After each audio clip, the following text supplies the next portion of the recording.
Welcome to the Hospitality Hotline. It is Thursday at 10 o'clock. This is our neon pink version, getting ready for Valentine's Day. Happy Thursday, happy Hotline. Today, I'm so glad you're here. We are going to be talking about baking equipment basics. I thought that you guys got so excited about last week's topic.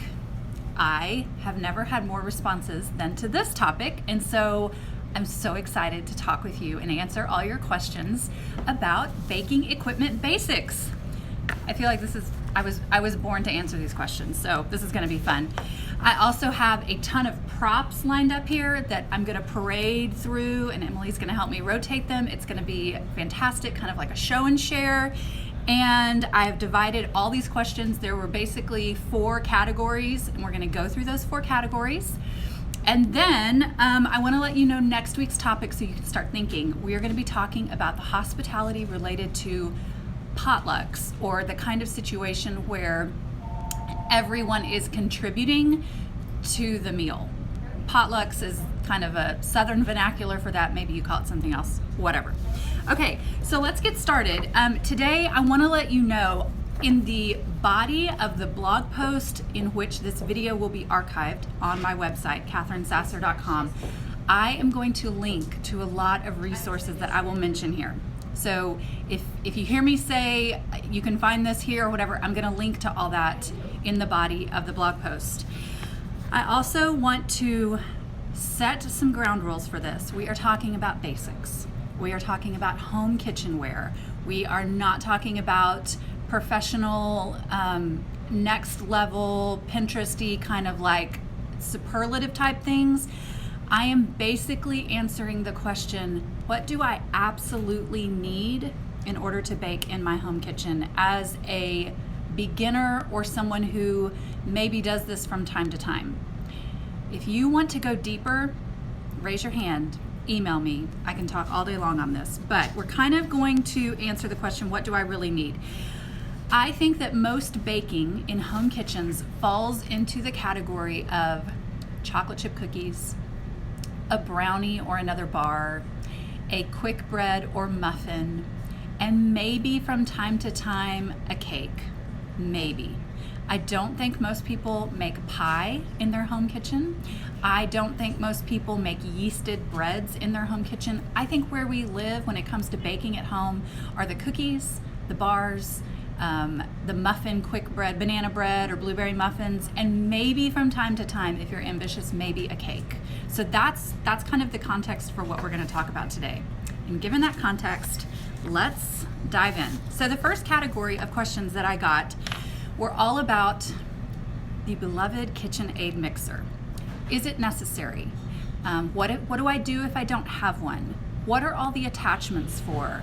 And I had one person ask the difference between the professional versus the standard models and why she found the professional more difficult to maneuver and use. So let's start with the KitchenAid. And I have the trio of accessories that come standard with any KitchenAid mixer. You do not have to have a KitchenAid mixer in order to bake from your home. So hear me say that. You don't have to have one. If you don't have one, you are going to need either a lot of time and really strong biceps, or you're going to need a handheld mixer. And a handheld mixer, set these down. A handheld mixer is like the little one that has the 2 little beaters that go round and round and you kind of in the bowl. That's fine. You can make most things work with that. And truly, truly, truly, hear me say, you can definitely do it.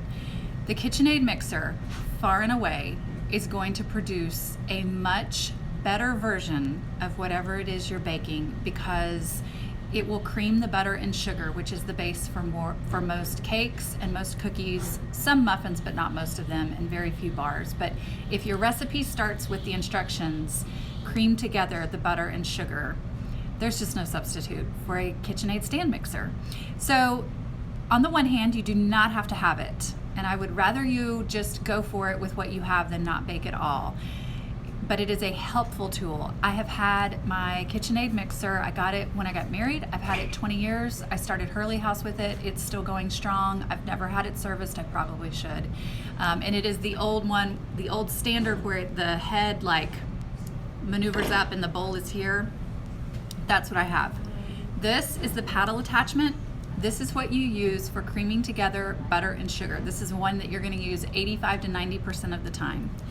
This is a whisk. This is used for whipping cream, whipping egg whites, and that's about it. This is not what you're using when you're mixing a cookie dough or a cake batter or something. This is what you're using. If it doesn't say, use this one. And this is the dough hook.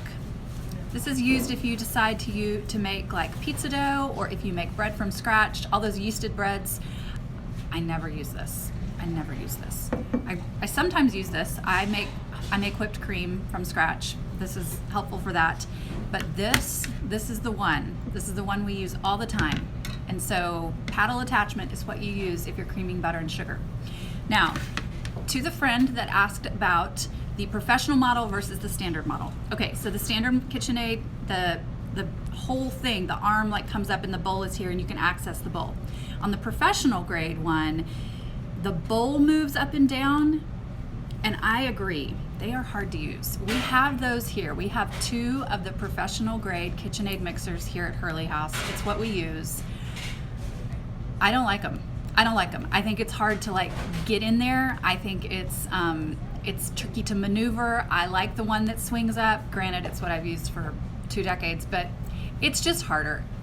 If it were up to me, I would own the most basic, low caliber version of a KitchenAid mixer before I would get any of the bells and whistle versions. Like, I don't think it's worth it. Unless you do, it's preferential. But I want to tell you, I bake all the dang time, and I have the lowest model of the KitchenAid mixer, and I love it. So take that for what it's worth. So we talked about the attachments, we talked about the different models, we talked about what to do if you don't have one.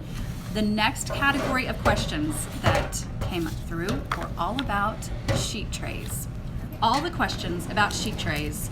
Mostly, let me just run through the questions. What kind of sheet tray do I need? Why do mine turn dark? My cookie sheets are black. Should I fix or replace them? How do I clean baking sheets once they get grimy? What baking sheets do you recommend for the home cook? Is there a difference between the expensive ones or the cheap ones? Are they worth the money? Let's go. This is a sheet tray. This is technically called a half-sized sheet tray, a half sheet tray, because this is half the size of a professional one. Back in the kitchen, the ones that we use are twice this big. So this, the one we use at home, is called a half sheet tray because it's half of the big one. They also make cute little quarter-sized ones, which are really adorable. Roughly, this is 11 by 17, give or take, but that's kind of the industry standard size. You are looking for something that has a lip. Do not buy the flat cookie sheets for a couple of different reasons. They're more inclined to warp, your cookies can slide right off, there's nothing for you to grab with your thumb. I find them tricky and just perilous at best. So you want something with a lip. You are going to be able to use this not just for baking but for roasting. You can roast vegetables on this. You could put chicken on here. I mean, like this is such a versatile piece in your kitchen. So you want a lip. You are going to need 2. Okay, you could totally have 1, it's fine. And at the end of the day, I would rather have 1 nice one than 4 cheap ones. But really, if you're asking me, what do I really need? You really need 2. There's most recipes, if you're baking cookies, which this is for, we're talking about baking cookies on this. If you only have 1, you're gonna put half the cookie dough in here, you're gonna bake it, you're gonna take it out, you're gonna have to wait for it to cool, take the cookies off, put more on, and then put it back in. Could you make it work? Yes, you could. Be highly inefficient. If you have 2, you can put them both in the oven at the same time. But really, get 4. You need 4. I think 4 is like the best number. You'll use them. You'll use them. So that's the size. That's what you're looking for. Here's the deal on all the expensive ones versus the cheap ones. Yes, it is worth the money, but not in the places where you think. You do not need a nonstick sheet tray. In fact, I don't think you want a nonstick sheet tray. Keep this in mind and tuck it away. Anything that is covered with a nonstick coating, that is eventually going to fleck off. And when that flecks off, you are gonna have to replace that. And plus, what is it flecking off into? Probably your food. I am not a fan of things with non-stick coating when it comes to cookware or bakeware. I don't think it's necessary. What you do want to spend money on is the thickness of the metal, the quality of the construction. I know I got online last night and looked at the big retailers. I looked at Williams-Sonoma, Sur La Table. I looked at the restaurant supply store. I know there are versions of this that are coated in gold and have the waffle pattern on them and it promise the moon when it comes to baking. And I'm telling you, if you like that, then get it, that's fine. But the $50 a sheet tray that they're charging for all those bells and whistles at the end of the day is not necessary. If you like it and can do it, go for it. I have never not used just something like this. Now I want to show you something. I brought a prop from home. This is my oldest, most well-loved sheet tray that I got when I got married 20 years ago.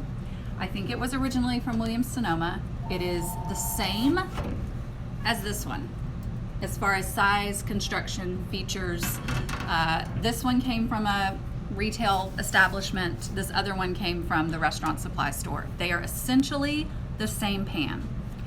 This pan is not dirty. This pan is clean. This is called patina. This is called being well loved. This is called 20 years of roasting vegetables and baking cookies and use, quite frankly. I have cooked everything on this sheet tray. I have 4 like this that I got 20 years ago and still love and use, and it's still going strong. When your bakeware is gonna darken, it just is. It's gonna darken from use. The more you use it, the darker it's gonna get. It's possible for something to be clean, but to still be covered in this kind of coating. I don't know what to call it other than it just happens over time. If you run your hand over the sheet tray and your hand comes up clean, your sheet tray is fine. But I understand that sometimes the things that we cook on it leave behind kind of a greasy residue. It doesn't feel smooth anymore. It feels like there's some buildup and some gunk. I have a solution for you. If you're really past the kind of soap and water washing phase, I'm gonna link to a solution for that involves baking soda and hydrogen peroxide and thyme, and you're gonna scrape it off and it'll be fine. You'll be able to get it mostly back to normal, but not all the way back to normal. But this is not troubling. This is just well loved. Okay, and the other sheet tray related question was about racks that fit into sheet trays, which is not something that is commonly called for. But there are these cooling racks that are made to fit, let me show you, right inside a sheet tray, flat. I honestly don't use this for baking anything. I use this for when I cook bacon in the oven. I put the bacon on top of the sheet rack, put the sheet tray in the oven and bake my bacon that way. The kinds of baked things that would call for a rack inside of a sheet tray are if you're glazing something and you want to catch the drips, but I don't know of anything off the top of my head that gets baked on top of a rack inside a sheet tray. But I do know that this comes in handy. So if you're curious, it's just a standard size. It fits inside the sheet tray and can be a fun, helpful tool, but not a necessity. Not something I would consider mandatory. Okay, let me see if there's anything else related to sheet trays. Yeah, that's it. Okay, so we've talked about the size, we've talked about the features. The next thing that everybody wants to know about is what do we line those sheet trays with and what do I prefer? Okay, so the question is, what's the difference between nonstick spray, parchment paper, wax paper, foil, and a sill pat? Let's start with nonstick spray, commonly referred to as PAM. Nonstick spray creates a coating between whatever batter you're cooking and the container it's in. Nonstick spray is 100% what you want to use for cakes in a cake pan, muffins in a muffin pan, bars in a bar pan, loaf breads in a loaf pan, but it is not, no, double no, triple no, what you want to use on a cookie sheet. Here's why. When you bake a cake or a muffin or a quick bread, it cooks from the outside in. By the time the center is done, the outside has cooked enough to release itself from the sides of the pan with a little help from the spray. So the spray just helps ensure that it's gonna come out. When things sufficiently brown, you may have remembered this from one of my Insta stories where we were browning beef. When things sufficiently brown, they release themselves from the sides of the pan. Okay, that's fantastic in a cake or a muffin or a bread or a bar where they naturally are finished cooking on the edges and release themselves. When we bake cookies, if we baked a cookie to the point that it released itself from the sheet tray, the cookie is overdone. Cookies are little. Cookies most of the time taste best when they're a little bit underdone and they continue cooking when you take them out of the oven. We never allow cookies to cook to the point that they release themselves from a metal sheet tray. The other thing is Pam, the part of the Pam that is not touching the batter, when you put it in the oven, it gets really gummy and it's really hard to clean. Well, in a muffin tin, that's not a big deal because all the surface area of the pan that you sprayed is touching batter. But on a cookie sheet, if you spray the whole sheet, but then put, blobs of dough, there's a lot of exposed pan that just gets kind of crystallized and gunked up in the oven. And for a lot of different reasons, nonstick spray is not what you want to use on a cookie sheet. So use your nonstick spray for cakes, bars, muffins, quick breads, things like that. Never, ever, ever use nonstick spray on a cookie sheet. So what do we use on a cookie sheet? Great question. I'm so glad you asked. This is parchment paper. Parchment paper is one of the greatest inventions known to man. And I'm going to pick up a cleaner sheet. That one is greasy. Parchment paper comes sold, you can buy it at the grocery store in a roll, which means you unroll it, rip off as much as you need. Or, listen, go to Amazon, buy the box that comes in the same size as the sheet tray. It just lies down right in there, and it creates a barrier between your cookie dough and the sheet tray, and your cookie dough is not going to stick. So even if your cookies are ooey gooey on the bottom, once they cool, they're going to slide right off the parchment. Then you just throw away the parchment, and your baking sheet is essentially clean. Wax paper, no, we're not even gonna, there's no use for wax paper. Wax paper is not used in baking because, I'm sorry, the wax will melt, you guys. Like, it's paper that's covered in wax, and if you put that in the oven, it's gonna melt, and now you've just got a waxy mess everywhere. I'm not being mean or whatever. I don't know what wax paper's for. I'm not sure why we have it. If I had to guess, and I know I'm gonna hear, like, my cheeks are turning pink. I'm gonna hear about this. If I had to guess, it was something that was used to preserve food from a really long time ago before we had things that we didn't have now, and kind of like another generation held on to wax paper. I don't get it. It's not airtight. You can't put it in the oven. I don't know, but you don't need it to bake cookies. I'm getting laughed at off camera. Okay, no wax paper, let's move on. But Silpats, I got a lot of questions about Silpats. Okay, I'm gonna move out of the way so you can see this. This is a Silpat, and now I'm gonna come back in. This is a fiberglass mesh sheet that is coated in silicone, and it's called a Silpat. That's the French brand. They're pretty expensive. This is about $30. There are other brands or off brands. I don't use Silpats. The only reason I have this is because I have a daughter that bakes, and she uses Silpats. And for those of you that know her, you're not surprised.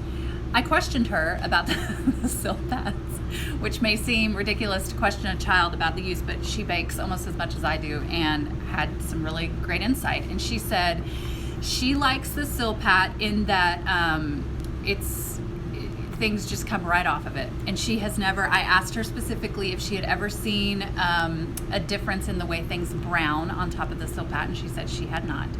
But we both agreed that the one downside to the Silpat is they're kind of fussy to clean, and they're kind of over time, even when they're quote unquote clean, like they get kind of a greasy residue, because that's what they're supposed to do. They're supposed to provide a nonstick surface to a baking sheet.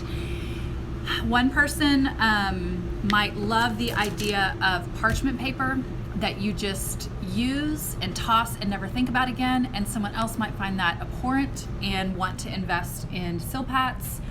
Do whatever you like. At the end of the day, these two things are going to give you the same results. It's just a preference. There's nothing particularly fancier about this. It just looks fancy. And there's nothing wrong with this. I go through parchment paper like water. It's one of my favorite things. This does not appeal to me in the least. You will never find me with the Silpat, but I know that that's a preference. So do you have to have these? No. Do you have to have parchment?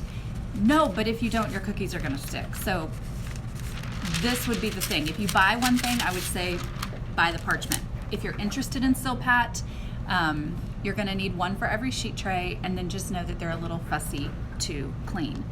Foil, not used in baking. Do not line your sheet trays with foil. That's not doing what you think it's doing. It's metal on top of metal. We don't need that. Foil is not used in baking. The other thing that you can use parchment for is if you are baking a cake in a round cake pan, you can trace and cut out a circle to put in the bottom of your cake pan, because we want our cakes to come out too.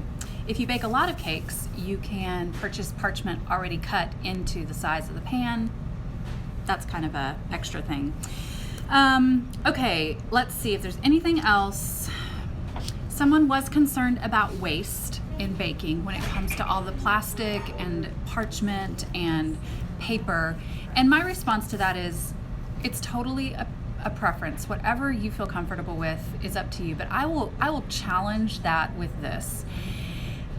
What are you wasting if your cake or cookies don't turn out? In addition to wasting your time and the energy and the ingredients and the effort and the finished product to preserve a piece of paper that you're not wasting, it's a trade-off. Like this is how baking is done, and I would just consider a modicum of waste part of the process of baking. If that really bothers you, then the Silpat is the way to go, and you'll be fine. Okay, so those are all the questions about liners on the sheet tray. Next up, category number 3 is about pans. Okay, hold on. I got my pages out of order and now I am confusing the heck out of myself. Okay, here we go. Okay, let's talk about the difference between glass pans and metal pans. My guess is that you have cooked brownies or something in a pan that either looks like this size or bigger, or looks like this. This is a 9x13. This is an 8x8. These typically come either 8x8 or 9x9. These come 9x13. This is what you're gonna cook: bars, brownies, lemon bars, anything, any sort of brownie. That's what these pans are typically used for. So what's the difference between glass and metal? Well, glass, once it's heated up, holds heat much better and much longer than metal does. But metal heats up faster and more evenly than glass. There's not really a right or wrong. And if all you have is the Pyrex, you're fine. You're fine. Your brownies are going to be fine. If you're asking me what I prefer baking in a metal pan. I find that whatever crust is on the bottom browns better. The corners are sharper, which means the corner pieces look nicer. I just prefer baking in metal, and I use my glass for things like casseroles. Can you swap them? You can. We're talking about basics. But here at the bakery and at home, I bake in metal pans. So it's kind of preferential. This is one area where I would say I found and continue to find all of my metal baking pans, so 9x13 or 8x8, at a shop like Home Goods. I find that they carry the Calphalon brand or something similar, and they're very sturdy and they look great, and like you can do that. You don't need to spend a lot of money on fancy metal baking pans. Okay, I want to talk about cake pans, round cake pans. I know that baking and frosting cakes is kind of not what I would consider basic, but if you're interested in cake pans, I want you to look for two things. Look for high sides. This is a 3-inch pan, and if you only buy one size, buy an 8-inch. Even if the recipe is written for a 9-inch, you can make an 8-inch work. It'll just be a little taller. I have just found that 8 by 3, it's so easy to use. So get a couple of these. Again, you're just looking for kind of sturdy construction. This is Wilton. I think I got it at Michael's. There's another brand on Amazon that I get, but I'm not spending tons of money on these, but you do get what you pay for a little bit. So that is the difference between metal and glass. Okay, let's see if there's anything else on that topic. I don't think there is. Okay, category number 4 is everything else. And I'm going to kind of fly through these questions really quickly because there are a lot of them. Okay, spoons, spatulas, and all the little, utensils that you need. This is a spatula. This is a spoonchilla. It's kind of the best of both. Got a little bit of a spoon, a little bit of a spatula. You do need these. You also need a wooden spoon. My favorite are the minis. When you need a mini, it's the right tool for the job. If I had one choice, I would say get a really great silicone spatula with a wooden handle that you can hold. This is what you use to scrape and mix. This is a workhorse. If you had one stirring utensil for baking, this would be my guess. A spoon only works to a certain point, and then you can't scrape the bowl. This, or this even, you could stir and scrape. So spoons, spoonchillas, and wooden spoons. Whisks. Pick a whisk you like. I think ones that are like this size are better than the shorter ones because when you rest it in your bowl, it doesn't slip down into it, so keep that in mind. But I do love a baby whisk for when you need to whisk together dry ingredients. I find that I grab this a lot. So whisk, and if we're doing anything like whisking egg whites, we're not doing that by hand. We're gonna use our whisk attachment, but a whisk. That's really all you need. There are lots of other tools out there. That's all you need. You need a spoon or a spoonchilla or spatula. You need a whisk. That's it. Okay, I got a question about pastry brushes and how you clean them. And a pastry brush comes in handy when you need to brush something with an egg wash.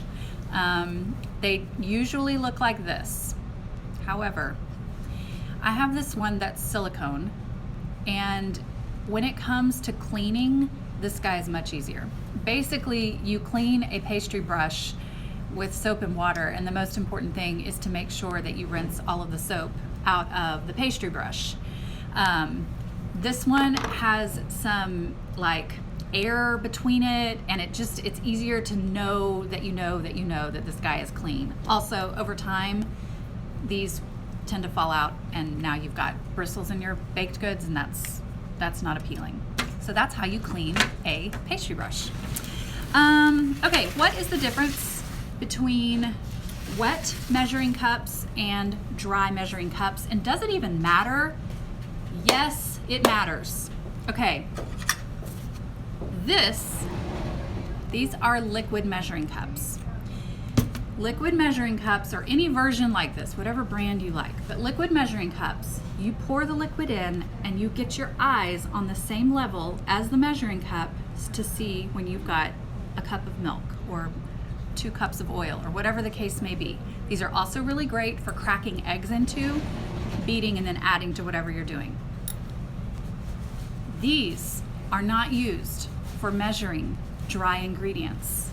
And I will argue with you about it all day long. Yes, a cup is a cup is a cup. To measure dry ingredients, you need measuring cups that have a flat lip. because when you measure flour, you level it off, and you cannot level off in a glass measuring cup because the 1 cup is not at the top, it's down here. So you need these are like not very expensive. These are worth the money. 1 set of really fantastic metal sturdy measuring cups. One thing to look for, 2 features that we've learned here at the bakery are important if you do a lot of measuring. You do not want there to be a hinge or a joint in between the cup and the handle. You want it to be one solid piece, because over time, as you measure and measure and measure and use and use and use, this will become weak and it will break off. The other thing is, pay close attention to the shape of this end. This is the part that is in the palm of your hand. And when you measure, I know this sounds ridiculous, but when you measure, if this is sharp and square and angular, it digs into your hand. So look for a solid piece with a curved handle. It's shocking how much I paid for this set of measuring cups. They're from my favorite kitchen store, Sur La Table. It's worth it. It's worth it. It's worth it. Ask for it for Christmas. You will not regret having a solid set of measuring cups. You do not need the ones that have like the random sizes, like 1.5 cups, 2/3, like that's, you just need 1/4, 1/3, 1/2, and 1 cup. They're shockingly expensive and worth every single penny. Same goes for measuring, spoons. These are, we all understand how these work. Again, you need to be able to level it off, so look for something level. Again, with the joint, quality matters a little bit here, but not as much as with the cups. So that's my 2 cents or $2 on measuring cups, wet versus dry. Do I need a cake stand, was a question someone asked, and my answer is absolutely, because if you're gonna be baking, everything looks better on a cake stand, even a box brownie, even a store-bought cake. The one thing I want you to look for in a cake stand is that it's level and flat. Do not buy one that dips in the middle, because what happens is when you buy a cake stand that kind of like dips into the middle, your dessert kind of dips down in the middle. And when things hunch, they don't look pretty. So you want it to stand up tall. This is a beautiful white milk stand, cake stand here from the bakery. I love it. I have one kind of like this at my house. I also have a glass one. Probably have more cake stands than any one person needs, but the main feature you want to find is flat, and you can find these at all sorts of home goods stores. Knock yourself out, feel equipped, looking for that flat surface. Whatever you put on there will look beautiful. Okay, when is it time to replace something?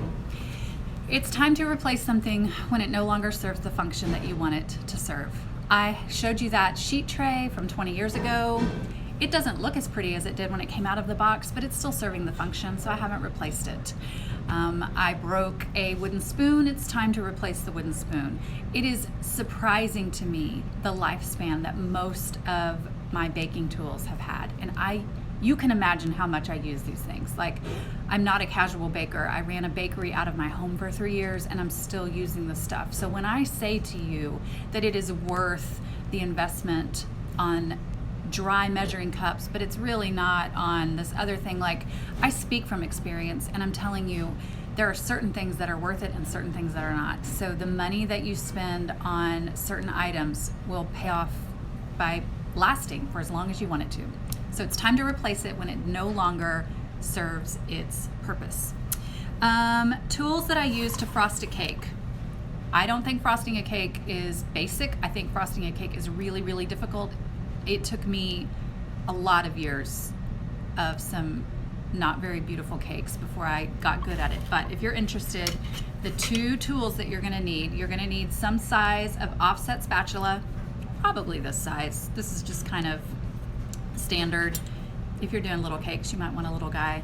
But also you're gonna need a cake stand, ooh, that is wobbly, that rotates. And so what you do is you put the cake on here and you let the cake stand do the work while you move your spatula. But again, that is really beyond the borders of basic. My favorite brand is Ateco, A-T-E-C-O, on both of those things, on the cake stand and the offset spatula. Last question isn't really about bakeware, but it's kind of related. I need new pots. What's your recommendation? I've used Teflon. My favorite brand of cookware is All-Clad. The more basic, the better. It is worth every single dollar. You can find it at home goods stores that are like TJ Maxx or whatever. Things that look the same but don't say All-Clad are not the same. So look for the All-Clad name. I also love Le Creuset for stock pots, and I love Lodge for cast iron skillets. But if you're looking to buy a cookware set or begin a collection, hands down, number one is All-Clad. And you really don't need like the top of the line All-Clad.